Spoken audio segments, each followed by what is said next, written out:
share, recipe share. Share a little recipe with Recipe Share. Recipe Share, Recipe Share. Share a little recipe with Recipe Share. Hi, thank you for joining us for this week's episode of Recipe Share, a program on AADL TV, where we take a few minutes to talk about recipes from a featured category.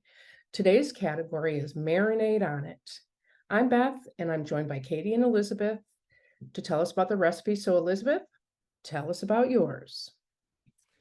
Okay, mine is really simple this week. I was just looking up a new to me marinade to try something different. I have my usual few staples. And so I found one from a website called Isabel Eats. Or it might be Isabel because she mentions that she's Hispanic in her bio. So she has a lot of like Mexican recipes. And this is for cilantro lime chicken. And it says it is full of bright and fresh Mexican flavors. And then she said it can be grilled, oven roasted, or cooked in a skillet.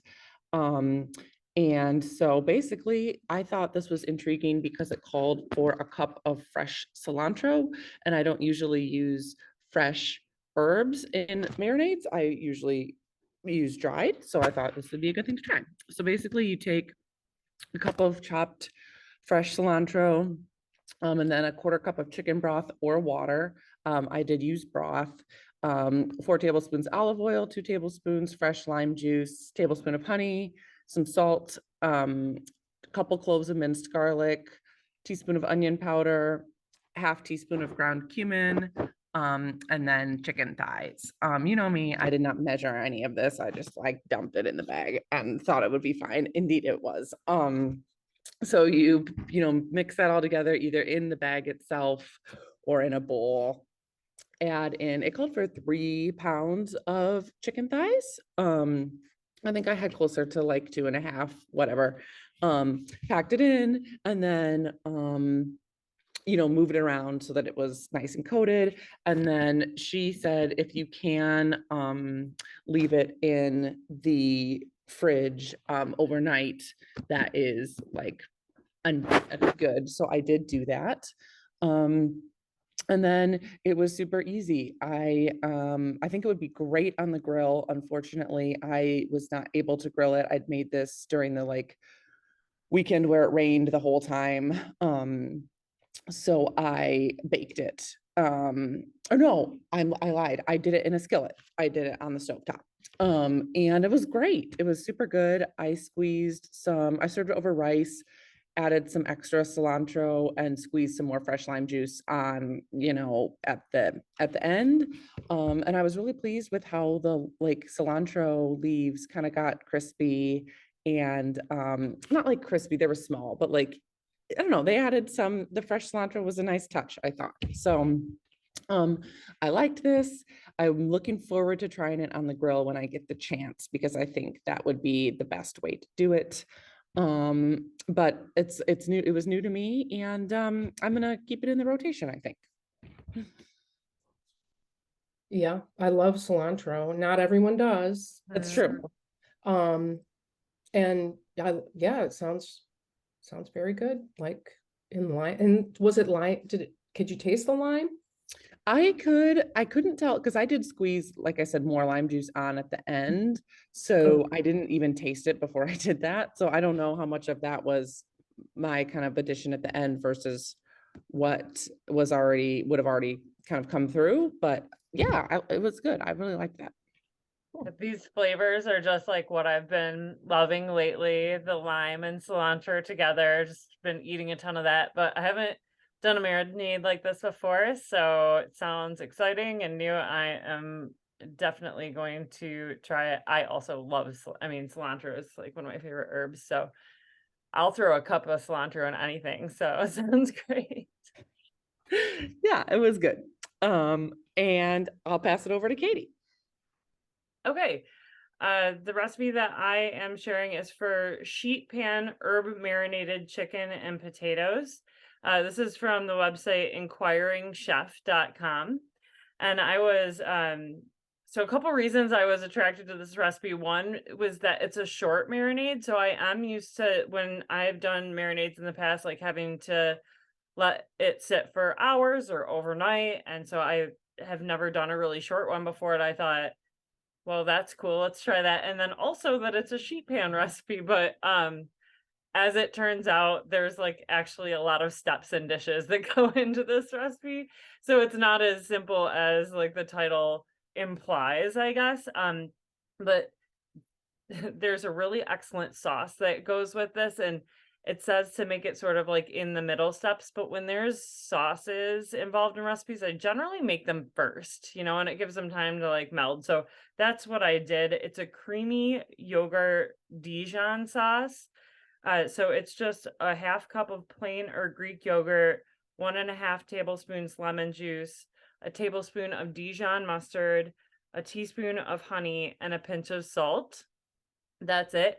And this sauce was like the reason I've kept coming back to this recipe. Actually, it reminds me of like a horseradish steak sauce, even though it doesn't have horseradish in it. It's just got that like creamy sort of spiciness. I definitely want to make this sauce with other things like steak, but I haven't really, because every time I make this, I just end up eating it with this chicken and potatoes. So anyway, all that's done. You've made your sauce. Then you preheat your oven and make your marinade. So it's 2 tablespoons of oil. Then you got soy sauce, vinegar, Italian seasoning, honey, and then you mix that all together. I meant to say, Elizabeth, when you were describing your recipe, that I love that you don't measure the stuff for a marinade, that you just, because as long as you know generally how much you need, it's gonna work. So I think that's a really good piece of advice. So throw all your stuff together, and then add it's chicken breast. So add your chicken breast, turn it all to coat, tenderize it with a fork. If you're gonna, you only need to marinate it for 15 minutes. So if that's all the time that you're going to use, you can just leave it on, like set it aside. But if you do want to marinate it for longer, if you need a little extra time, just put it in the fridge for a little bit. And then you drizzle some oil over a large sheet pan. You're going to scatter your quartered baby potatoes. This calls for Yukon Golds, but I think you could use any baby potatoes here. So then you cover it very tightly with foil and put your potatoes in the oven. I think 15 minutes. Yep. So then, while that is cooking, you make your seasoning for your potatoes, which is olive oil, salt, garlic powder, and black pepper. Set that aside. Then you remove your chicken from your marinade, and you're going to put it, season it with salt and pepper, and put it in a skillet and just sear it each side for 3 minutes. So you're not cooking it completely through yet. Then you take your potatoes out of the oven, take the foil off, and sprinkle your seasoning all over top of that, and just like toss it to coat. Then you make little holes for your chicken, nestle that into your sheet pan, and put it back in the oven until your chicken is cooked through, usually 10 or 15 minutes. That's when it says to make your sauce, but my sauce is already made. And then once that's cooked, you transfer your chicken to a cutting board and tent it loosely with foil, let it sit for 5 minutes. And then finally you can remove your foil, slice your chicken, serve it with your potatoes and your yogurt sauce. And I've got a picture here. It browned up really nice in the oven. It just looks really tasty and it tastes wonderful. I've made this a couple times, and it's a hit for sure. That's one of those recipes that, like, when you describe it, seems like it's complicated, but I bet as you're doing it, it's just like makes sense and comes together quite easily, Yeah, that's exactly right. And even the first time I made it, where sometimes like I feel like the first time I make something, I get a little flustered Right. with all the steps. This was just like very logical. It sounds like a lot, but it just like, okay, then do this, then do this. And you're like, okay, I don't feel rushed or anything. So it was very nice like that. Okay, so there's a yogurt sauce, and there's a spice for the potatoes and a marinade for the chicken, right? Yes. Okay. But Yes. If you So do, it yeah. sounds like a lot, but it really like you're doing it all in steps. And like, I honestly don't think it takes longer than an hour to do like this whole thing from start to finish, which like, that's not terribly long for a sauce and then marinated chicken and potatoes. No, Pretty that's good. pretty reasonable for, I Yeah. mean, even a weeknight. Mhm. Yeah. Yeah, I like that sheet pan idea. Just got to be paying attention, Oh, yeah. Okay, Beth, tell us Mm. about your marinade recipe. All right, well, I also ended up using chicken. So funny, we have so many things we can marinate, but chicken is a good one. And I decided last night to change my recipe because I went with a I knew that I had like from 35 years ago, I have this notebook of all these recipes I cut out of the newspaper, and I knew I had a bunch of marinades in there. So I tried to do one, but it wasn't even memorable. I couldn't even tell you what it tasted like. This is why I switched. So I don't have a picture, but it was barbecue grilled chicken marinade. And you do use a quarter cup of your favorite barbecue sauce.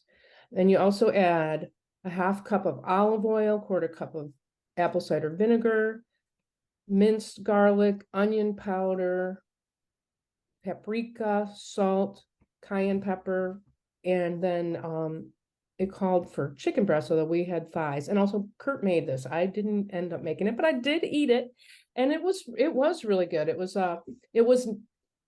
what also was good about this recipe that I don't tend to do, which was set aside a little bit of it to baste with. A lot of times we just throw it out, right? So I liked that he did that, and so it had that nice coating, and it was marinated, and it was also marinated for more than 24 hours. And they say to do it from 2 to 24 hours, and I think it ended up being like 28 hours. Just so it was good. We had it with the family on the 4th, actually, and yeah, people liked it. We had the little ones, and yeah, I would do it again for sure. Just because it's basically dressing up your barbecue sauce. It's been a while since I've had barbecue chicken on the grill like that, and that sounds like a really nice way to do it. And I love that you use your favorite barbecue sauce because I'm particular about what kind of barbecue sauce that I like, right? Right. So like I would do it in mine, and then that sounds like it'd be really tasty. I also didn't tell you the source, which was Oh Kitchen yeah. Magpie. Kitchen Sorry, say it Magpie? again. Kitchen Magpie. I Okay. mean, they're Canadian, I guess. Um, so yeah, I think I would even try and do that with other marinades. Try to remember to keep some before you put it in your meat, depending on what you're making. But anyway, I saw Beth, I just wanted to say I saw a few recipes like that were like a barbecue sauce base, but kind of like modified with mhm. additional things. I saw one with like peanut butter and stuff, but I was like, that's a good idea. Like, just kind of like switching up that flavor a bit and just, Yeah. having that as your base, but taking it from there. So that's cool. You Yeah, did that. totally. You could totally put peanut butter in something like that. Yeah, I like that. Yeah, so it's not as complicated. Well, anyway, once again, it was nice to share our recipes with you, and thank you for watching Recipe Share. Be sure to click the link below to look at the event page on aadl.org to find the recipes we talked about and share your own in the comments. Join us next time when we are going to have a spice showcase. We look forward to seeing what you've been making, so thanks for sharing. Recipe share,